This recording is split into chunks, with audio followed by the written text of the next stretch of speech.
Di tengah ketidakpastian global saat ini, Indonesia dalam 5 tahun ke depan berupaya untuk mewujudkan swasembada pangan.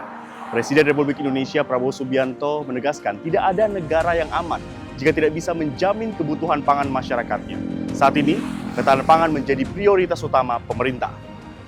Bagaimana dengan Kalimantan Timur? Salah satu kabupaten di Kalimantan Timur yakni Penajam Pasir Utara siap dengan lumbung pangan baru, yakni di Kecamatan Babulu.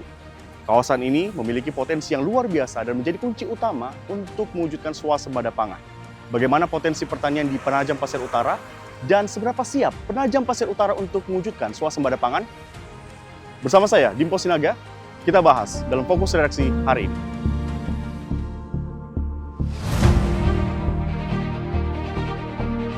Pemerintah Kabupaten Penajam Pasir Utara menindaklanjuti dan merespon positif terkait komitmen untuk menciptakan kemandirian pangan dari kabupaten hingga ke desa.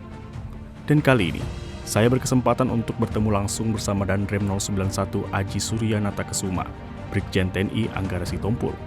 Saya ingin mengetahui lebih dalam mengenai kesiapan Penajam Pasir Utara untuk mewujudkan ketahanan pangan. Baik, sesuai dengan Asta Cita nomor 2, bahwa swasembada pangan saat ini tengah digencarkan oleh Presiden Republik Indonesia Prabowo Subianto. Ketahanan pangan, Pak. Kita bicara tentang bagaimana menyediakan swasembada pangan untuk masyarakat Indonesia. Lantas, bagaimana persiapan ketahanan pangan sejauh ini di Kalimantan Timur, Pak? Fokus kita yang paling utama sekarang adalah bagaimana kita mencapai swasembada pangan. Ya. Bisa di tahun 2025 atau paling tidak lebih cepat lebih baik. Ya, dipercepat, Pak ya? Ya, sehingga Bapak Presiden telah memerintahkan kepada para menterinya, stakeholder tentunya Kementerian Pertanian, PUPR. Nah, di samping itu yang lain salah satunya juga melibatkan Tentara Nasional Indonesia, khususnya Angkatan Darat. Nah, oleh karena itu di situ seperti saya lihat di dalam organisasinya itu sebagai pengarah bersama-sama dengan teman-teman Kementerian Pertanian dan juga stakeholder yang lain. Nah, nanti pada akhirnya di bawah di tingkat Kodim itu nanti akan ada koordinator pelaksana yang sifatnya untuk melakukan pendampingan dalam menyiapkan program optimalisasi lahan. Nah, di 2025 itu kita Kalimantan Timur ini sudah ditargetkan sekitar luasan 15 ribuan hektar yang perlu kita siapkan. 24 jam kami siap untuk diminta bantuan baik sebagai pendamping maupun sebagai pelaksana. Baik itu kita untuk menyiapkan satgas karena memang ada nanti namanya brigade pangan. Oh, brigade pangan. Nah, brigade pangan ini terdiri dari beberapa kelompok tani. Baik. Nah, ini nanti di sini kita akan mengarahkan mereka bagaimana mulai dari penyiapan lahan sampai pengolahan sampai kepada panennya sampai kepada keberlanjutan. Jangan sampai setelah panen nggak ada berlanjutan. Nggak ada keberlanjutan. Keberlanjutan yang penting. Itu, Mas. Baik, Pak. Saya saat ini berada di Penajam Pasir Utara Ya. dan saya ingin melihat langsung lahannya, Pak. Kemana saya bisa melihat langsung ini, Pak? Nah, nanti kan masing-masing kabupaten ini sudah ada capaian target yang harus dikerjakan 2025. Ya. Nanti secara teknis, secara spesifik dan real Anda bisa melihat ke lapangan. Nanti ada Dandim nih. Baik, Ya. bersama Pak Dandim ya, Jadi Pak. sama Pak Dandim, silahkan dicek seperti apa kesiapan mereka. Mudah-mudahan nanti dari situ ada gambaran. Baik. Kira-kira tidak jauh beda dengan kabupaten-kabupaten lain sudah melakukan berapa langkah-langkah untuk menyiapkan sehingga pada bulan Januari 2025 nanti ini sudah bisa langsung berjalan. Baik, terima kasih Pak informasinya. Sudah bergabung bersama kami di Fokus Redaksi dan kita akan lihat langsung ke lahan yang sudah ada di Penajam Pasir Utara. Setelah mendapat arahan untuk melihat lahan yang digunakan untuk ketahanan pangan, saya bergegas untuk berangkat ke lokasi tersebut. Berapa keliling tadi? Ada 3 keliling lah. Oke, kita geser ke sebelah sana, Pak ya. Siap. Ini udah canggih banget ya, Pak ya. Sinergi ya, Pak ya. Baik, Pak, boleh kita bergeser sebentar ke sini, Pak? Ya. Saya ada beberapa hal yang saya akan pengen ketahui terkait dengan bagaimana sebenarnya sinergi yang dilakukan terkait dengan ketahanan pangan ini. Mengingat memang Presiden Republik Indonesia Prabowo Subianto menekankan pada Astacita nomor 2, ketahanan pangan. Bagaimana TNI merespon hal ini, Pak? Baik, terima kasih Om Sinaga, ya kan? Ya. Memang terkait dengan ketahanan pangan, swasembada pangan itu sudah lama TNI berkecimpung maupun terlibat memberikan peran ke masyarakat, kan, terhadap menjaga ketahanan pangan ini. Karena memang kuncinya itu suatu negara bisa kuat, bisa besar apabila masyarakatnya itu makmur. Gitu. Nah, salah satu penopang kemakmuran itu ketersediaan pangan, yaitu beras. Memang dulu jauh sebelum program Astacita, kita internal organisasi TNI kepada seluruh jajarannya itu untuk menggerakkan, memberikan pendampingan, memberikan arahan kepada petani dengan bekerja sama kepada instansi terkait, dinas pertanian, pemerintah daerah, gitu, untuk menggelorakan, untuk memasifkan program ketahanan tersebut. Sebenarnya secara luas lahan, kemudian potensinya dari Kecamatan Babulu yang dikenal dengan potensi pertanian yang luar biasa. Apakah ini menjadi juga satu alasan untuk melakukan ketahanan pangan di PPU? Di PPU, baik. Sebenarnya itu di wilayah Penajam, Kabupaten Penajam Pasir Utara, terutama di Kecamatan Babulu, itu simbol dari lumbung padinya Kalimantan Timur. Simbol dari lumbung padinya Kalimantan Timur. Di PPU sini, Pak? Di Kalimantan Timur, di mana situ ada seluas kurang lebih totalan ya. Kalau sekarang existing yang sudah diverifikasi dalam kegiatan optimalisasi lahan itu tergelar itu 7.772 hektar. Optimalisasi lahan 7.772 hektar. Itu terdiri dari Babulu itu 5.800 hektar, kemudian Penajam itu 1.050 hektar, kemudian Sepaku itu 544 hektar, dan Waru itu ada 600 hektar. Saya tertarik dengan yang Bapak sebutkan tadi, optimalisasi lahan ini ya, Pak. Apakah memang di PPU ini banyak lahan yang tidur atau tidak produktif sehingga ini yang dimanfaatkan untuk ketahanan pangan? Ya, baik. Memang awalnya dulu pada tahun 1975 pada saat program transmigrasi itu dari penduduk dari Jawa itu ditransmigrasi ke wilayah beberapa wilayah di PPU itu untuk salah satunya untuk menyebarkan pemerataan penduduk dan khusus untuk menghidupkan wilayah tersebut. Nah, melalui itu disiapkanlah oleh pemerintah pada saat itu beberapa lahan untuk masyarakat yang diberdaya gunakan untuk ketersediaan pangan. Kan pada zaman yang terdahulu Indonesia itu terkenal dengan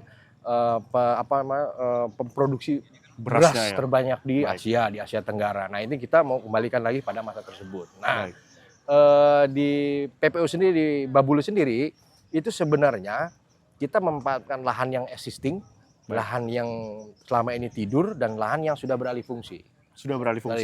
Memang setelah hasil dari verifikasi kita itu sebenarnya dari 7.772 hektar tersebut masih ada potensi itu lebih dari 10.000 hektar di PPU, khususnya di Babulu. Kenapa beralih fungsi? Beralih fungsi itu masyarakat dihadapkan dengan keterbatasan ataupun kondisi cuaca yang ada di wilayah tersebut. Jadi selama ini masyarakat itu, petani itu mengandalkan tak ada hujan. Sudah ada rencana untuk buat bendungan atau irigasi yang sesuai untuk mendukung ketahanan pangan ini, Pak? Baik, terkait dengan penyediaan sumber air tersebut, memang dari program Astacita itu di breakdown ke bawah itu melalui program optimalisasi lahan itu kita mengecek, mensurvei, memverifikasi, kemudian melaporkan apa sih kebutuhan masyarakat. Contohnya misalnya perlu di luas lahan yang di Selolowang ini, yang seluas 242 hektar ini perlu beberapa titik sumur bor. Misalnya sumur bor, sumber air. Itu yang kita laporkan nanti ke pemerintah pusat.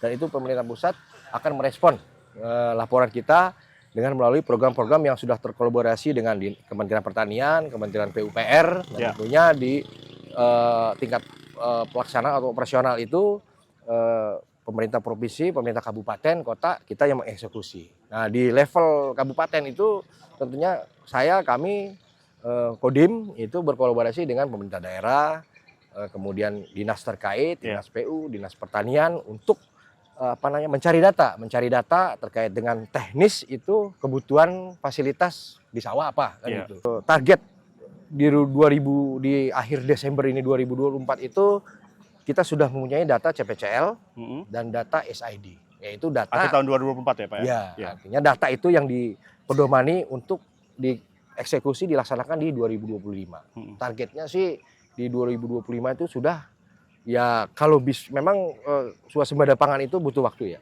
Betul. Tapi meskipun memang Presiden mengatakan ini harus dipercepat 5 tahun, Pak. Ya, 5 tahun. Apa strateginya gitu? Ya, strateginya tentunya harus ada kepedulian, kolaborasi, terus integrasi antara semua instansi-instansi yang ada di kabupaten tentunya ya. Artinya seperti Kodim, kemudian dari kepolisian, dari Polres, dari dinas-dinas terkait yang dikomandoi oleh tentunya kepala daerah. Karena memang kuncinya itu di kepala daerah. Artinya manakala kami Dandim Kodim mempunyai inovasi seperti ini di bidang pertanian. Tentunya kan dengan keterbatasan yang ada di kami itu, kami mencoba koordinasi melaporkan ke kepala daerah, ini loh yang dibutuhkan masyarakat, kan gitu. Sehingga kepala daerah itu menganalisa, mengkaji, kemudian memberikan petunjuk-petunjuk keputusan sehingga bisa dieksekusi oleh kita yang ada di lapangan bersama masyarakat seperti itu. Terima kasih Pak sudah mengajak saya untuk berkeliling-keliling di wilayah yang digadang-gadang menjadi ketahanan pangan untuk Kalimantan Timur ya Pak ya. Dan kita akan tanya langsung nanti Pak. Saya juga akan selanjutnya bertanya dengan Kepala Dinas Pertanian yang ada di PPU untuk mengetahui lebih banyak lagi tentang strategi ketahanan pangan yang ada di PPU. Terima kasih banyak Pak. Terima kasih. Baik, kita bergeser ke sana Pak. Ayo.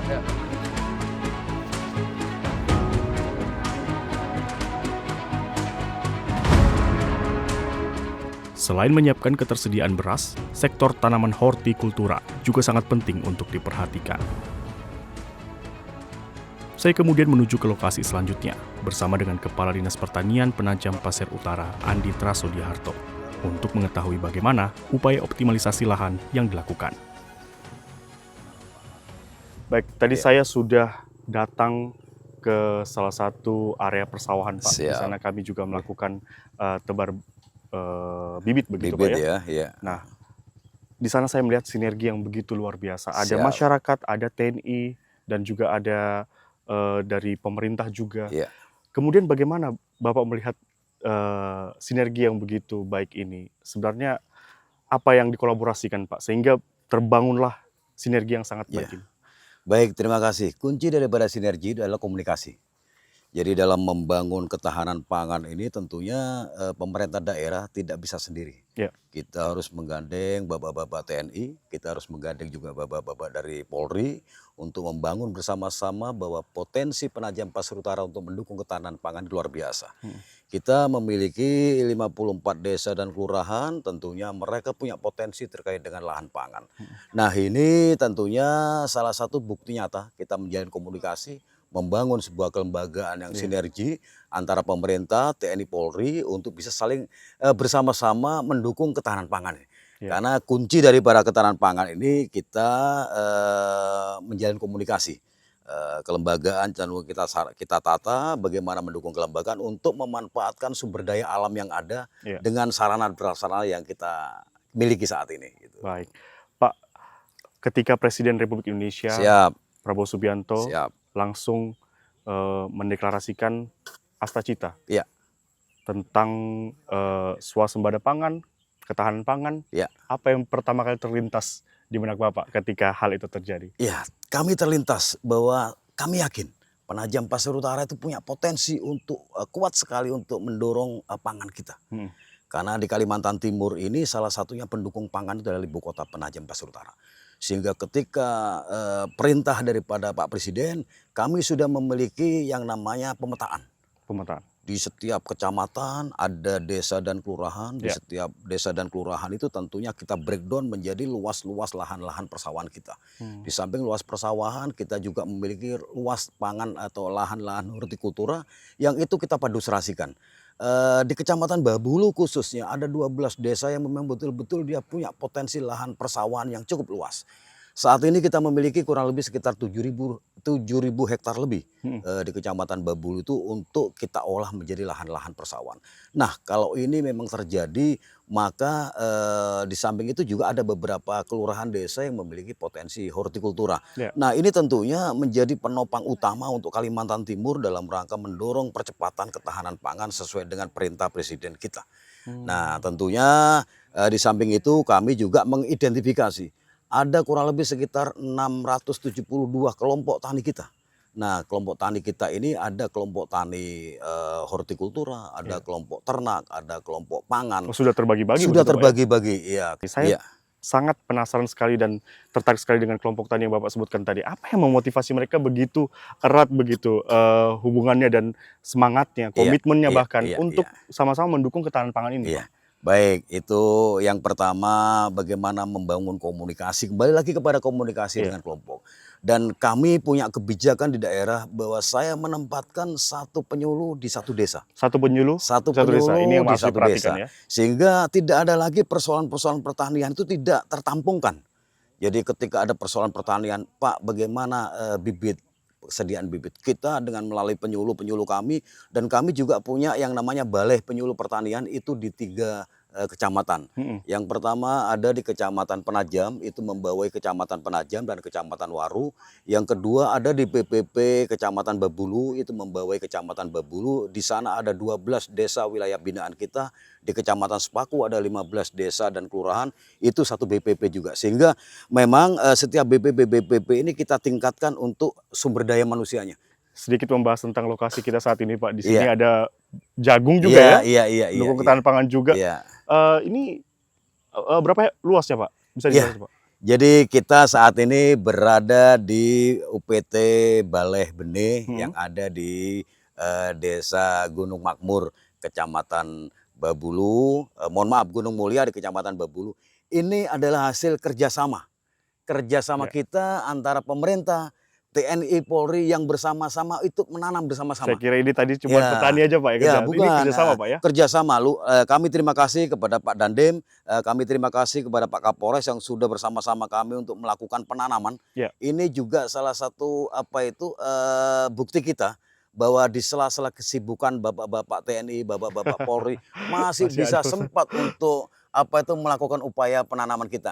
Ini kita harus memberikan contoh. Betul. TNI, Polri, pemerintah harus memberikan contoh kepada masyarakat sehingga nanti masyarakat bisa hadir di sini.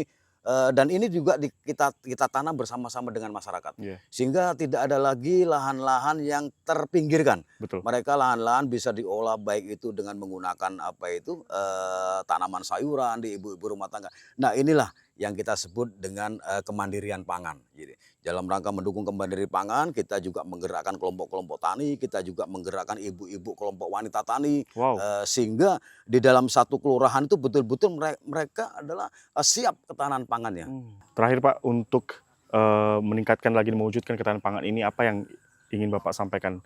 Mulai dari kepada masyarakat juga, mungkin ada yang masih belum optimis untuk melakukan produksi pertanian. Silakan, Pak. Jadi harapan saya kepada 670 sekian kelompok tani yang ada di Penajam Pasir Utara, ayo kita bersama-sama. Pemerintah daerah dalam hal ini Dinas Pertanian senantiasa memberikan dorongan, memberikan semangat dan selalu memberikan dukungan kepada masyarakat. Alhamdulillah kami terima kasih juga kepada pemerintah, kita semua, kepada petani, bahwa yang saat ini sudah dirasakan oleh petani adanya pupuk subsidi. Ini juga mendorong untuk memberikan kemudahan kepada mereka. Yang kedua, terima kasih juga sudah memberikan BBM bersubsidi. Ini juga dirasakan sekali oleh masyarakat karena selisih harganya juga cukup jauh. Yang ketiga, banyak bantuan dari pemerintah pusat terkait dengan alat mesin pertanian, pompanisasi, bibit-bibit unggul. Pemerintah provinsi juga demikian, pemerintah daerah juga mendorong demikian, sehingga kemajuan di sektor pertanian produksinya bisa meningkat. Baik. Terima kasih, Pak, sudah menjelaskan kepada kita semua bahwa memang PPU punya potensi yang sangat besar dan ini harus kita dukung bersama. Mari kita lanjutkan lagi, Pak, perjalanan kita, Pak.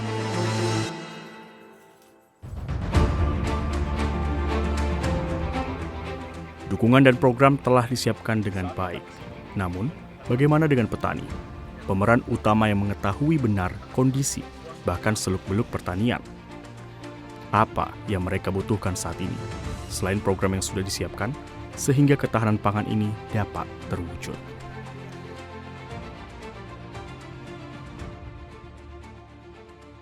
Pak, terkait dengan ketahanan pangan Penajam Pasir Utara, khususnya di Kecamatan Babulu ini, dikenal memang potensi pertanian luar biasa ya Pak ya.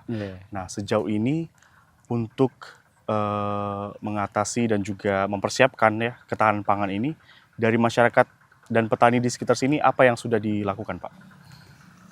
Kami sudah mempersiapkan lahan. Yang kedua, dari pemerintah memberikan bantuan seperti benih padi, hand traktor, John Deere, seperti komben, apa segala itu sudah banyak di sini dibantu oleh pemerintah Kabupaten Penajam Pasir Utara. Iya. Jadi selama adanya alat-alat ini, bagaimana kinerja petani untuk produksi padi, Pak? Untuk produksinya sementara sudah agak meningkat sedikit, dan dengan adanya bantuan alat-alat pertanian itu tadi jauh dari sebelum-sebelumnya. Ya, tapi kendalanya kita masih ada, seperti kalau kemarau karena belum ada, kita masih pakai tada hujan gitu. Tada hujan. Ya, tada jadi hujan. sementara air irigasi di sini masih kosong, kalau misalnya lagi kemarau begitu, masih memanfaatkan apa jadinya, Pak? Kalau kemarau kita dapat sawah. Nggak bersawah? Iya. Oh, jadi ini yang hujan, ya. Ini yang jadi tantangan juga ya, itu Pak? tantangan. Ini kendalanya ya. Kendala. Nah, Iya. Pak, untuk kelompok tani di sini ada berapa banyak? Kelompok tani di sini saya sendiri, kelompok tani Jaya Abadi Kelurahan Saulawang, ada 5 kelompok. Ada 5 kelompok. Ada 7 tapi holtik 2. Yang berjalan ya, holtik. Ya. Oh, berarti selain memang padi ada hortikultura juga ya? Ada. Apa saja Pak hortikulturanya? Seperti cabai, ada tanam kacang, gitu. Tapi tidak terlalu luas gitu. Baik, Pak, mendengar Presiden kita Republik Indonesia, Bapak Prabowo Subianto, selalu mengatakan utamakan ketahanan pangan, dan juga memang menekankan untuk masyarakat dan petani juga harus mandiri gitu. Bapak bagaimana menanggapi hal ini? Kita agak merasa bangga adanya himbauan dari Bapak Presiden untuk istilahnya betul-betul dia peduli sama petani padi. Makanya kita lihat nanti untuk programnya apa. Nah, karena kita di sini masih betul-betul kekurangan kayak alat-alat pertaniannya itu. Baik. Kemudian saat ini secara lengkap begitu Pak ya, apa yang dibutuhkan saat ini oleh para petani supaya memang ketahanan pangan ini bisa terwujud begitu? Kalau untuk kita yaitu sebenarnya irigasi, bendungan kah atau embung begitu Pak ya? Embung. Iya. Iya. Atau sumur dalam. Sumur dalam ya. Kalau memang ada air kan. Ya, untuk mengantisipasi pada saat kemarau. Karena kita di sini kadang 3 kali setahun, padahal tak ada hujan aja. Ya. Normalnya? 2 kali. 2 kali. 2 kali. Oh. 2 kali. Hanya mengandalkan tada hujan, tapi bisa 3 kali setahun ya Pak ya? Ya, ini harusnya meningkat berarti Pak ya? Meningkat. Baik. Apa harapannya Pak untuk para petani dan juga masyarakat, kemudian juga untuk pemerintah, biar ketahanan pangan ini ke depan bisa berjalan, terwujud, bisa mensejahterakan masyarakat? Kita harapannya petani, mudah-mudahan pemerintah pusat sama daerah memperhatikan petaninya supaya bisa meningkat, karena kelihatannya ini petani istilahnya masih begitu-gitu aja, yang sudah rentang-rentang, karena itu mungkin tadi belum terlalu lengkap alat-alat pertaniannya. Tapi mudah-mudahan ke depannya kelihatannya Bapak Presiden ini betul-betul memperhatikan. Nah, itu yang kita harapkan dari masyarakat. Baik, semoga juga memang dukungan dari TNI juga bisa membantu lebih masif lagi Pak ya ke depan. Terima kasih Pak sudah bergabung bersama kami di Fokus Redaksi ya Pak ya. Baik. Setelah datang ke sini dan melihat langsung bagaimana upaya masyarakat, pemerintah, dan juga TNI saling bahu-membahu, berkomitmen dan bersemangat untuk mewujudkan cita-cita yang disampaikan oleh Presiden Republik Indonesia Prabowo Subianto, yakni terkait dengan ketahanan pangan, swasembada pangan yang disiapkan untuk mensejahterakan masyarakat, khususnya juga masyarakat di Kalimantan Timur. Inilah yang akan kita dukung bersama-sama. Ini perlu keterlibatan dan sinergi yang bersama-sama sehingga cita-cita ini dapat terwujud. Demikian Fokus Redaksi kali ini. Kita berjumpa lagi di Fokus Redaksi selanjutnya.